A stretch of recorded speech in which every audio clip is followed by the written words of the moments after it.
인사하겠습니다. 사랑합니다. 축복합니다. 할렐루야.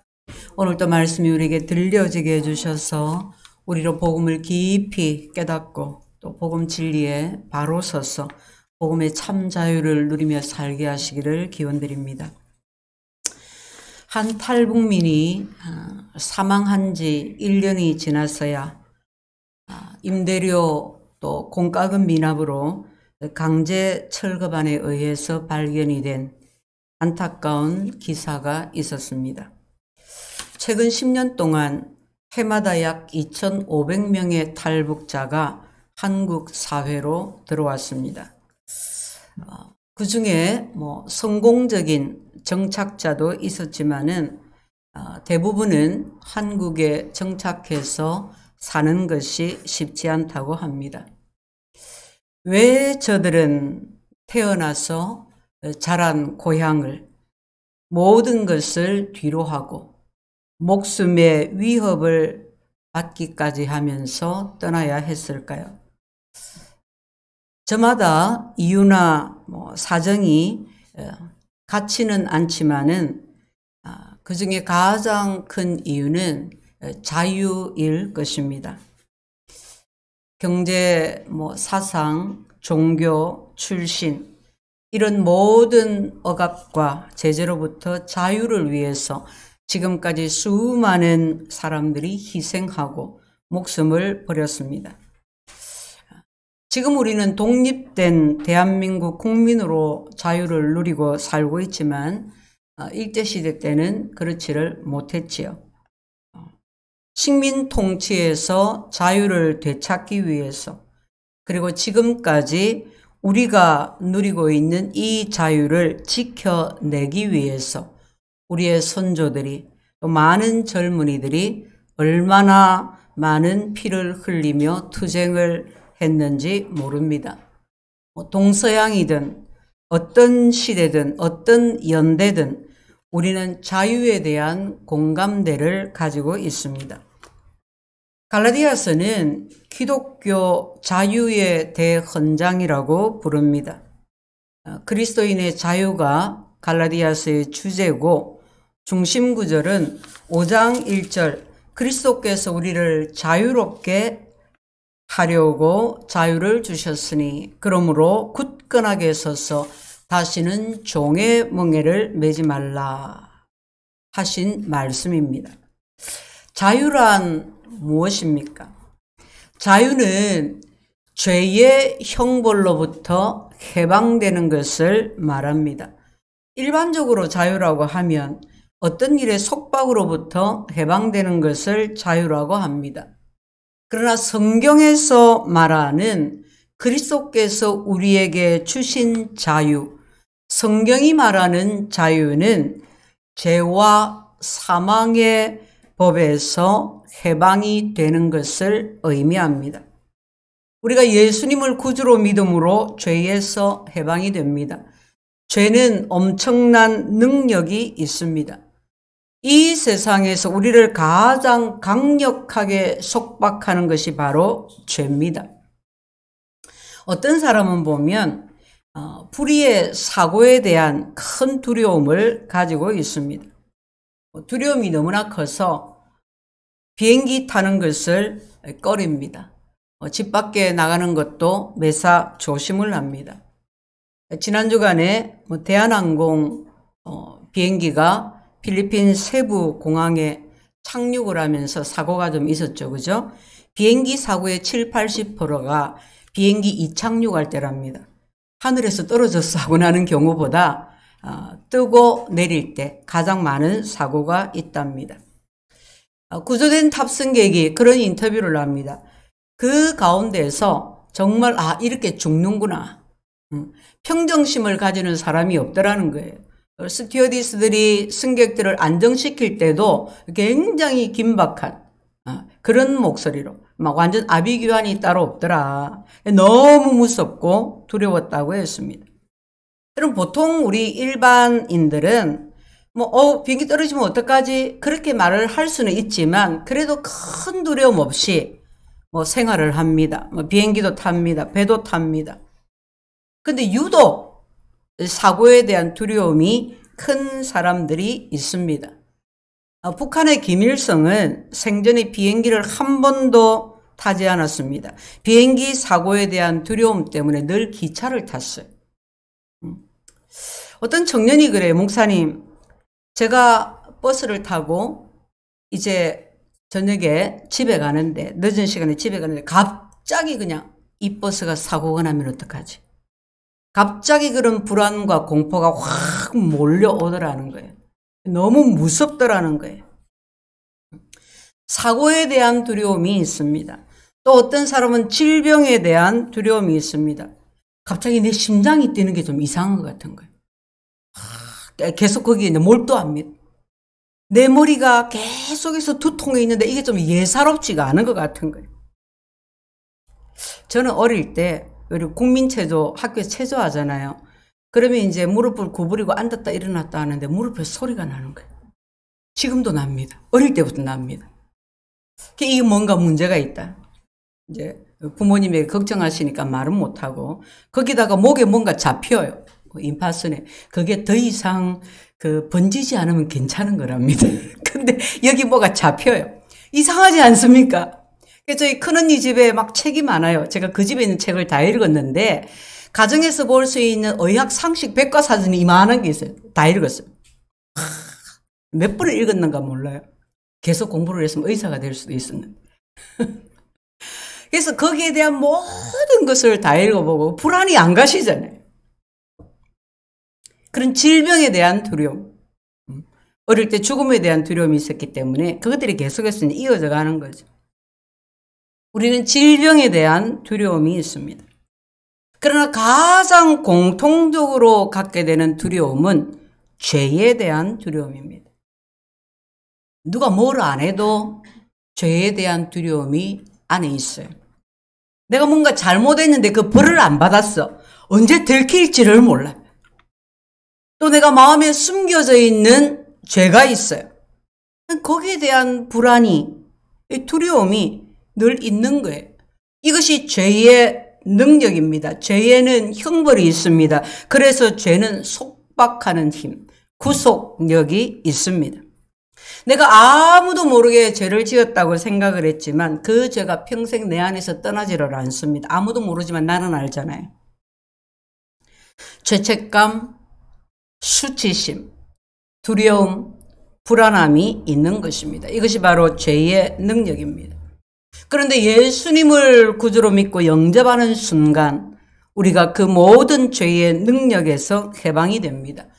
죄의 형벌에서 영원히 자유하게 되는 것입니다. 사탄이 우리를 공격하는 가장 큰 무기가 바로 죄입니다.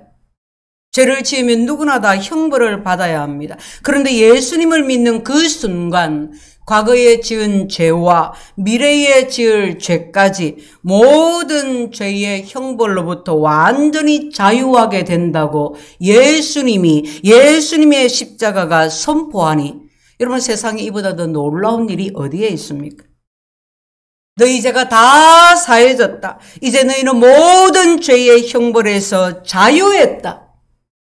그래서 복음이 기쁜 소식이고 그래서 복음인 것입니다. 여러분 우리가 얼마나 죄인입니까? 아닌 것처럼 살지만 우리가 얼마나 많은 죄를 지었습니까? 과거에 지은 죄만이 아닙니다. 앞으로 우리는 또 얼마나 많은 죄를 지으며 살까요? 모든 사람이 죄인입니다. 사람은 누구나 다 죄를 지을 수 있습니다.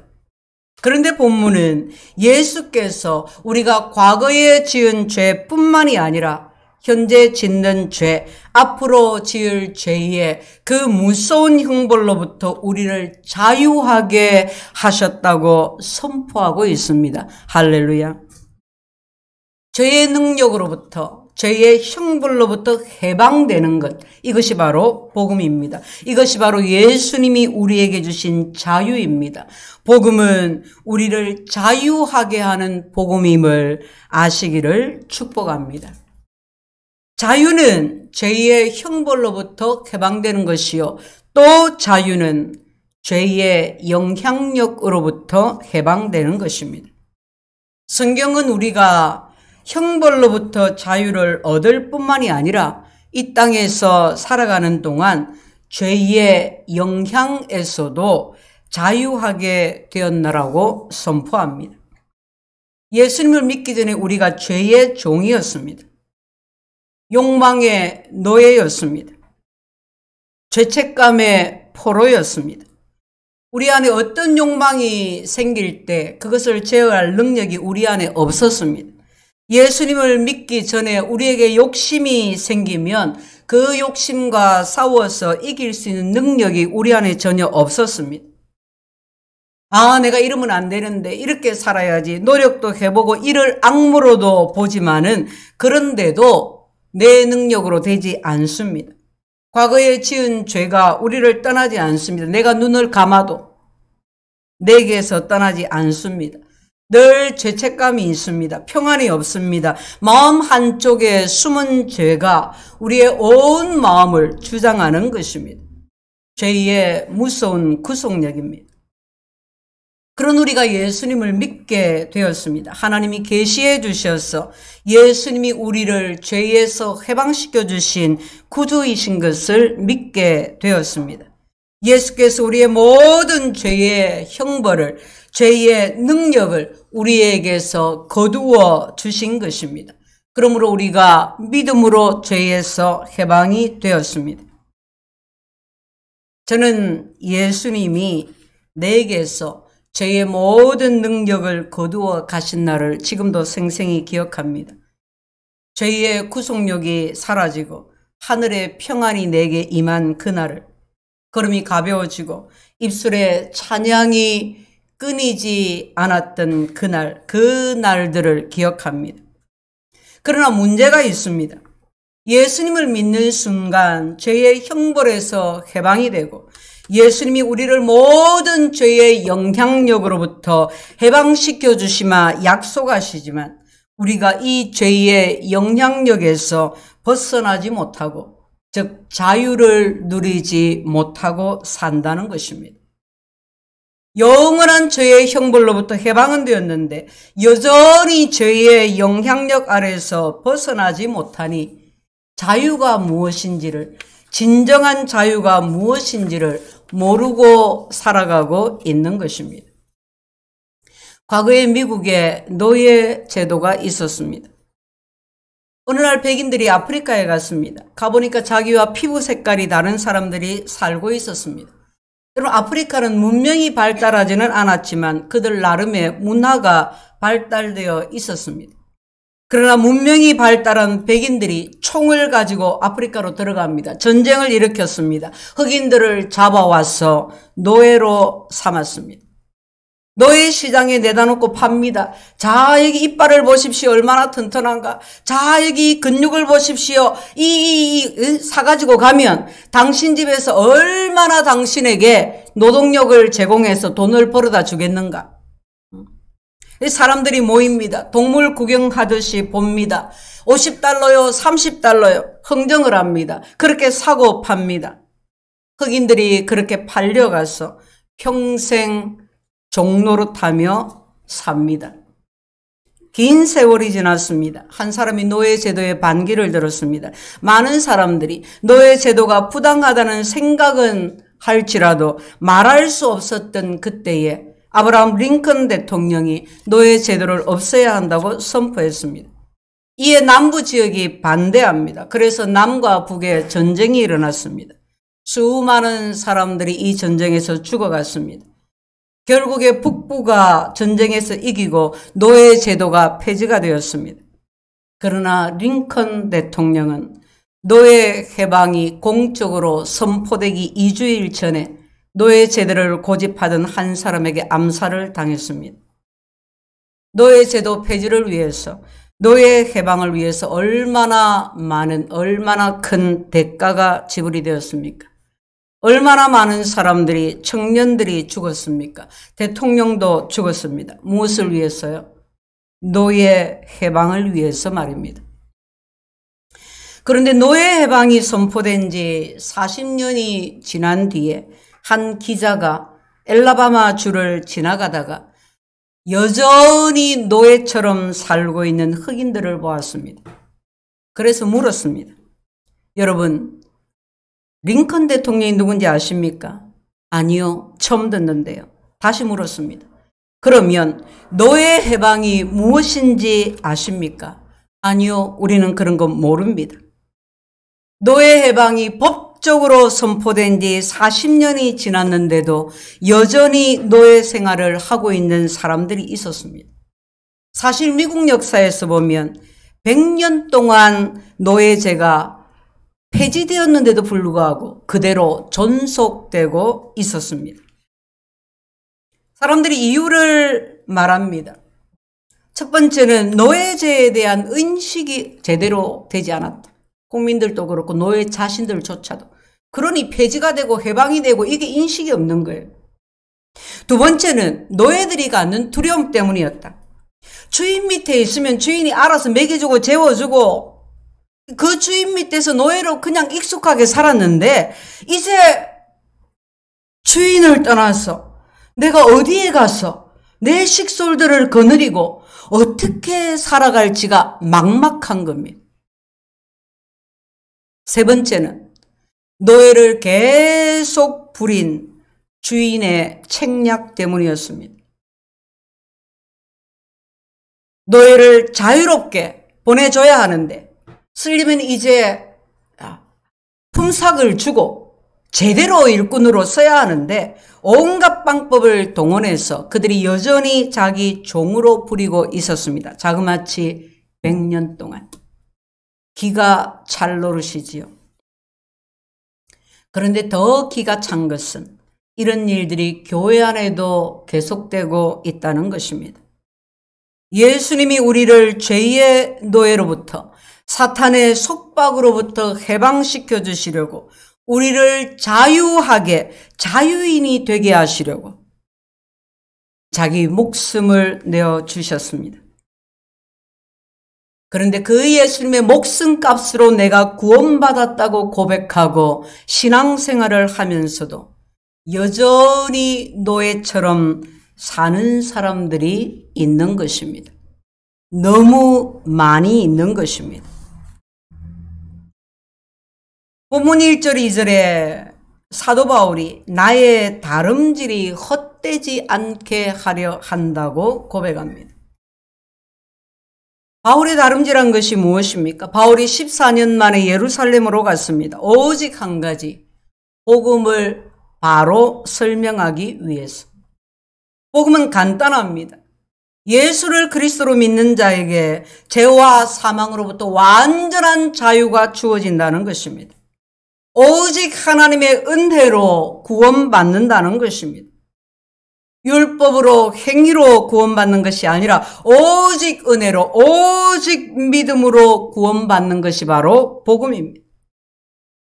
바울이 복음을 전하자 수많은 이방인들이 하나님께로 돌아오기 시작했습니다. 그러자 이제 유대인들이 깜짝 놀랐습니다. 그 중에 어떤 사람들이 바울을 공격합니다. 야, 저 바울은 사도가 아니다. 그래서 바울은 자신의 사도권을 변호합니다. 나는 예수 그리스도로부터 직접 부름을 받은 사도다. 그러자 또 공격합니다. 바울이 전하는 복음은 완전한 복음이 아니다. 은혜로 믿음으로 구원을 받는 것은 맞다. 그러나 그것만으로는 부족해. 너희는 우리 유대인들처럼 할례를 받아야 해. 이방인들이 그리스도인이 되려면 우리처럼 할례를 받아야 한다고 가르쳤습니다. 이것이 문제였던 것입니다. 복음을 그리스도의 죽으심과 부활하심으로 우리에게 주신 이 완전한 구원을 부족한 것으로 다른 무언가가 더 필요한 것으로 만드는 것입니다. 그래서 바울은 자신이 받은 복음, 자신이 전하고 있는 그 그리스도의 복음을 들고 예루살렘으로 올라갔습니다. 그리고 당시에 교회를 세웠던 기둥 같은 12 사도들에게 이것을 설명을 했습니다. 내가 사사로이 했다. 교회의 유력자들에게 사사로이 전했다. 사사로이라는 말 개인적으로. 가볍게 했다는 말이 아닙니다. 개인적으로. 진심을 다해서. 여러분 그렇지 않습니까? 공적으로는요. 내 의견이 아니라도 우리 정치를 볼 때에 정당의 입장을 대변하기 위해서 공적으로는 좋은 말도 하고 어떤 공적으로는 그렇게 할 수 있어요. 그러나 사적으로는 내 진심을 말할 수 있어요. 사사로이라는 말, 사적으로, 개인적으로 그렇게 얘기했다면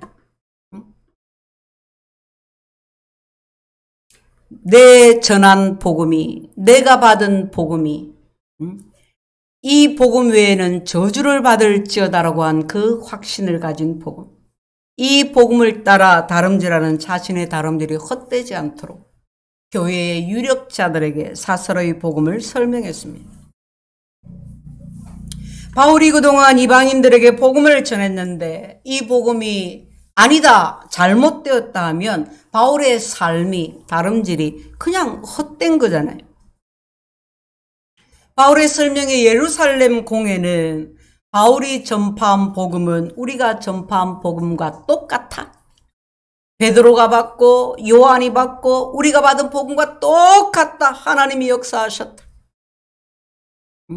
그렇게 예루살렘 공회에서 선언했습니다. 그러나 거짓 율법주의자들은 포기하지 않았습니다. 바울이 예루살렘에 갈 때 바나바와 디도 두 사람을 데려갔습니다. 바나바는 할례를 받은 유대인 그리스도인이고 디도는 그리스도를 구주로 믿기는 하지만 할례를 받지 않은 이방인이었습니다. 유대인들은 할례 받지 않은 디도가 그 자리에서 당장 할례를 받아야 된다고 공격을 했지만은 바울은 디도에게 할례를 주지 않았습니다. 왜 그랬느냐? 사절에 보니까 교회에 가만히 들어온 거짓 형제가 있기 때문이다. 사실은 선을 위해서, 다 그냥 유익하게 하기 위해서 할례를 받을 수도 있지만 할례를 받고 안 받고가 문제가 아니라 그 부분을 가지고 모략하는, 복음을 복음되게 하지 못하게 하는 거짓 형제들이 있기 때문에 할례를 받지 못하게 했다 이 말. 할례를 안 받다. 우리는 모두 주의해야 합니다. 거짓 형제들이라고 했습니다. 형제요, 형제. 교회에서 같이 예배를 드리는 집사일 수도 있고 지도자일 수도 있다는 말입니다.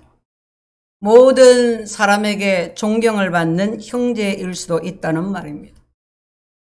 그런데 그가 어떻게 들어왔냐? 가만히 들어왔다. 어느 날 갑자기 툭 들어온 것이 아니라 가만히, 이번 살며시 그런 말입니다. 살며시 들어왔다. 형제는 형제인데 거짓 형제라는 것입니다. 그 말은 그들이 전하고 가르치는 것이 결코 참 복음이 아니라는 말입니다. 그럼 그들이 교회로 살며시 들어와서 뭘 합니까? 자유에 대한, 복음의 자유에 대한 문제. 그들이 살며시 들어와서 뭐 했느냐? 뭘 엿보았느냐? 자유를 엿보았다. 엿보다는 말은 살피다, 수사하다, 그런 말이에요. 내가 누군가를 싹 보고, 그래서 그의 자유를 흔드는 거예요. 그의 자유를 빼앗는 거예요. 그리스도께서 허락하신 자유를 누가 완전하게 가지고 있는지 아닌지, 다른 사람을 잘 엿보아서 살펴서 수사해서 흔드는 것입니다. 딱 보니까 아이고 신앙생활 저렇게 하면 안 돼. 부족해. 그럼 이제 공격이 들어가요. 정죄합니다. 너 그러면 안 돼. 이렇게 해야지 저렇게 해야지. 성도 여러분, 사탄은 오늘 또 우리의 자유를 엿보고 있습니다. 우리는 이 사실을 알아야 합니다. 우리는 예수님을 구주로 믿음으로 구원받았습니다. 구원은 죄의 형벌로부터, 죄의 영향력으로부터 자유하게 된 것입니다. 예수님이 구주이신 것을 믿으십니까? 예수님이 십자가에서 죽으심으로 내가 죄에서, 죄의 형벌에서 자유하게 되었다는 것을 믿으십니까? 그런데 저 노예 제도가 폐지되었는데도 그걸 몰라요. 여전히 노예로 살고 있어요. 그들처럼 여전히 죄책감에 사로잡혀서 수치심에 사로잡혀서 죄의 형벌과 두려움으로 죄의 영향력에 얽매여서 여전히 죄의 종처럼 살고 있는 것은 아닙니까? 아유, 내가 잘못했는데 하나님이 벌 주면 어떡하지? 벼락 맞으면 어떡하지? 맨날 거기서 떠나질 않는 거예요. 물론 구원받았으니 내가 잘못하지 않아야 되겠고 죄짓지 않아야 되겠고 그렇게 살려고 그 마음은 정말 감사한 마음으로 자원하는 마음으로 해야 되는데 벌 받을까 봐 벌벌벌벌벌 떨면서 어느 부모가 자식이 잘못했을 때 부모가 쫓아낼까 봐 벌벌벌벌 떨면서 그 좋은 부모 자식과의 관계라고 볼 수 없지 않겠습니까? 사단이 우리를 엿보고 있습니다. 우리가 죄를 물리치고 승리해서 그리스도의 종이 되어 살아가야 하는데 그렇게 살아가지 못하도록 우리를 엿보고 수사하고 살피고 있는 것입니다. 그래서 자기 종으로 삼기 위해서 기회만 오면 자기 종으로 삼아서 우리를 호시탐탐 엿보는 것입니다. 그러면 사단이 우리를 다시 죄의 종으로 자기 종으로 삼을 수 있을까요? 죄에서 해방된 우리가 다시 죄의 종이 될 수가 있을까요? 신분상으로는 불가능합니다. 확실하게 아셔야 합니다. 이미 예수님 믿고 구원받았기 때문에 하나님 자녀가 되었기 때문에 신분상으로 다시 사단의 종이 되는 것은 불가능합니다. 그러나 영향을 받는 것, 영향력 면에서는 가능합니다. 나는 하나님 자녀지만 사단이 나를 쥐고 흔들 수는 있다는 말이에요. 무슨 말이냐? 여러분, 사람은 사람인데 사람답게 살 수도 있고 짐승같이 살 수도 있습니다. 아이고, 저 짐승 같은 놈. 요즘에 뉴스를 보면 말하기도 그죠? 뭐 어떤 저런 일이 다 있나? 저기 인간이가 그런 게 있잖아요. 아무리 저게 인간인가 욕을 해도 아무리 그가 짐승같이 살아도 그가 짐승인 것은 아닙니다. 사람입니다. 그러나 사람은 사람인데 짐승같이 사는 거예요. 우리가 예수님을 믿고 영접할 때 우리 신분은 완벽하게 하나님 자녀가 됩니다. 영접하는 자 곧 그 이름을 믿는 자들에게는 하나님의 자녀가 되는 권세를 주셨으니 죄에서 벗어나서 노예 생활에서 벗어나서 신분적으로 완전한 자유인이 됩니다. 그러나 교회 안에 가만히 들어온 거짓 형제, 거짓 선지자, 악한 사단의 세력들이 호시탐탐 노리는 것이 있습니다. 신분은 어떻게 바꿀 수 없지만 우리가 이 땅에서 살아가는 동안 여전히 죄에 얽매여서 죄의 종처럼 살아가게 하는 것입니다. 성도 여러분, 자신의 과거를 한번 돌아보십시오. 또는 주변에 있는 수많은 신앙인들을 한번 보십시오. 분명히 구원을 받았습니다. 아무리 봐도 진실되게 예수님을 구주로 영접하고 구원을 받았습니다. 그런데 그에게 자유가 보이지 않습니다. 자유인이 아닌 것처럼 살아갑니다. 입으로는 복음을 말하고 자유를 말하는데 그의 모든 사고방식과 행동들이 법에 꽉 잡혀 있습니다. 자신만 그러는 것이 아니라 다른 사람도 그렇게 얽매이게 살게 합니다. 하나님 자녀가 아니라 하나님 자녀로 기뻐하며 감사하며 그렇게 살아가는 것이 아니라 죄의 종으로 절절절절 매면서 그렇게 살아갑니다. 왜 그런지 아십니까? 사단이 계속 엿보고 그의 자유를 흔들기 때문입니다. 마음 깊은 곳에 후회감을 가지고 죄책감을 떨쳐내지 못하고 수치심을 가지고 살아가게 하는 것입니다. 예수님이 다 해방시켜 주셨노라고 하는데 그 예수님 바라보고 붙들어야 하는데 다시 자신의 과거로 돌아가서 다시 자신의 수치와 그 죄를 붙들고 살아가도록 사탄이 그렇게 우리를 노리는 것입니다. 그래서 자유함이 없어요. 벌 받을까봐 잘못될까봐 뭔가를 하기는 하는데 기쁨이 없어요. 감사가 없어요. 이 세상은 치열한 영적 전쟁터입니다. 바울이 그런 이들에게 한시도 복종하지 아니하였다는 말은 그런 이들이 계속해서 있다는 말이에요. 사단의 전투가 아직 끝나지 않았어. 철학을 통해서, 과학을 통해서, 물질을 통해서, 명예를 통해서, 세상의 자랑과 성공을 통해서 사단이 우리의 자유를 노리고 있습니다. 사랑하는 성도 여러분, 기억하십시오. 주님이 우리를 위해서 하나님이 큰 희생을 치러 주셨습니다. 십자가에서 죽으심으로 우리를 죄와 죄의 형벌에서 해방시켜 주셨습니다. 우리는 자유인입니다. 우리 옆에 계신 분들에게 우리는 자유인입니다. 우리는 자유인입니다. 예수의 복음 위에 이 진리 위에 굳게 서서 우리가 다 이 자유를 누려야 합니다. 그런데 사단이 거짓 형제로 교묘히 우리의 삶에, 우리의 마음의 생각에 들어와서 우리를 노예처럼 살게 합니다. 죄책감에 매여서 살게 합니다. 정죄하며 살게 합니다. 그러니 신앙생활을 하는데 신앙생활이 막 기뻐야 하는데 자유롭지가 않습니다. 자유롭지 않은 원인을 자꾸 다른 사람에게서 찾습니다. 뭘 하긴 하는데 은혜로 하지 않습니다. 법으로 자꾸 합니다. 그런데 보면요, 어떤 목사님도 그러시더라고요. 이런 교회가 또 부흥을 해요. 목사님이 강단에서 막 저주를 받을지어다 그러면 또 잘해요. 왜 그럴까? 그게 익숙한 것 같아. 하라는 대로 하고 이러면 벌 받으니까 안 하고 그게 우리가 익숙해져 있구나. 그런 것도 있어요. 이게 복음이 주는 자유보다도 율법의 복종에, 율법의 권위에 사람들이 모입니다. 자유가 주어지면 더 열심히 신앙생활을 잘해야 되는데 자유가 주어지면 예배를 소홀히 여겨요. 자유가 주어지면 직분을 그냥 지 맘대로 생각하고 가볍게 여겨요. 그리고 직분에는 회개가 없습니다.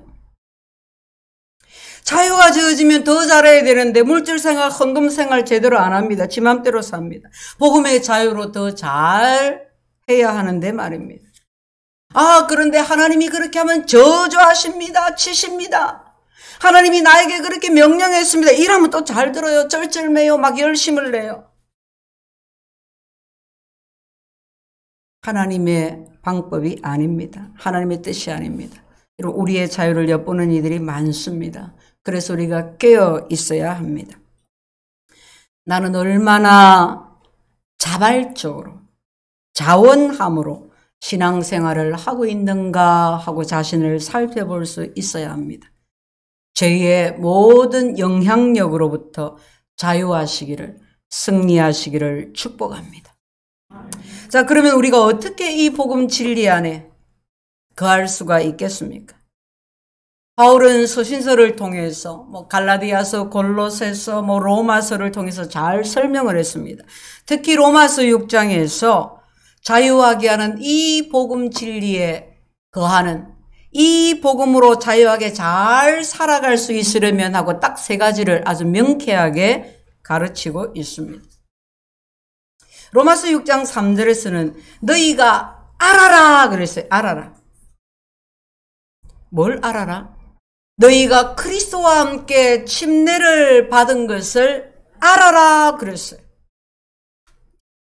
내가 사단의 종이었고 죄의 노예였는데 이제 예수님이 죄에 대해서 죽으셨다. 예수님이 십자가에서 죽으신 그날 나도 죄와 함께 죽었다.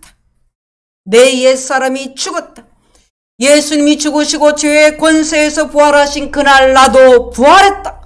내가 죄와 사망에서 구원받았다. 죄의 형벌에서 해방되었다. 내 신분이 그날 하나님 자녀가 되었다. 이것을 네가 알아라는 거예요. 좀 알아라. 알아라. 그냥 귀로 잠깐 지식으로 듣고 아는 게 아니라 정말 깊이 제대로 좀 알아라. 두 번째는 로마서 6장 11절에 여겨라 그랬어요. 알고 그 다음에 여겨라.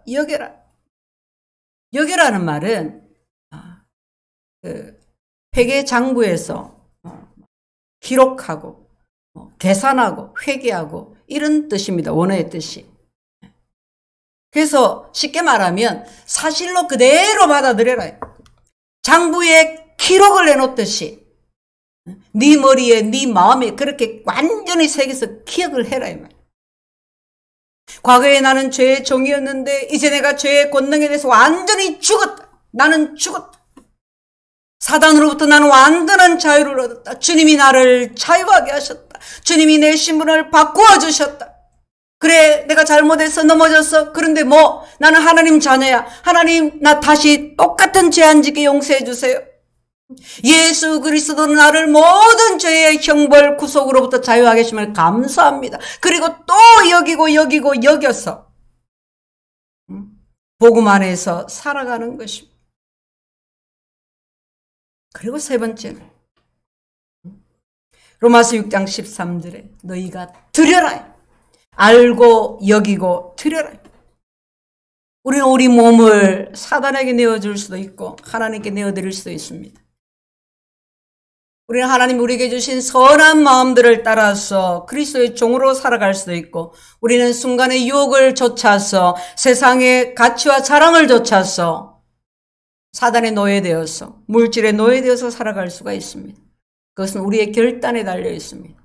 매일매일 순간순간 우리의 결단에 달려 있습니다. 결단을 하려면 알아야 되고 여겨야 합니다.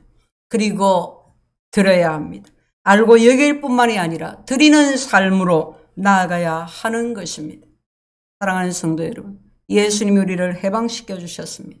우리는 이제 노예가 아닙니다. 자유인입니다. 하나님의 자녀입니다. 예수님이 다 이루어 놓으셨습니다. 완벽하게 이루어 주셨습니다. 예수 그리스도의 복음이 우리를 자유케 합니다. 우리에게 진정한 자유를 줍니다. 우리의 신앙생활이 예배가, 봉사가, 전도가, 헌신이 자원함과 기쁨이 되시기를 바랍니다. 또한 다른 사람들에게도 자유를 주는 자가 되시기를 바랍니다. 하나님이 내게 주신 자유를 나도 누리고 남도 누리게 하십시오. 율법의 정죄를 그만두십시오. 성령 안에서 누리는 자유를 사모하십시오. 깨어있어 주님이 내게 주신 자유를 원수에게 빼앗기지 않게 하십시오. 매일매일의 신앙 삶이 율법이 아니라 성령으로 인도받는 삶이 되시기를 축복합니다. 날마다 죄의 영향력에서 벗어나 승리하는, 오히려 복음 진리를 위해서 자신을 내어 던지는 진정한 자유자가 되시기를 예수 이름으로 축원드립니다. 아멘. 주님 감사합니다.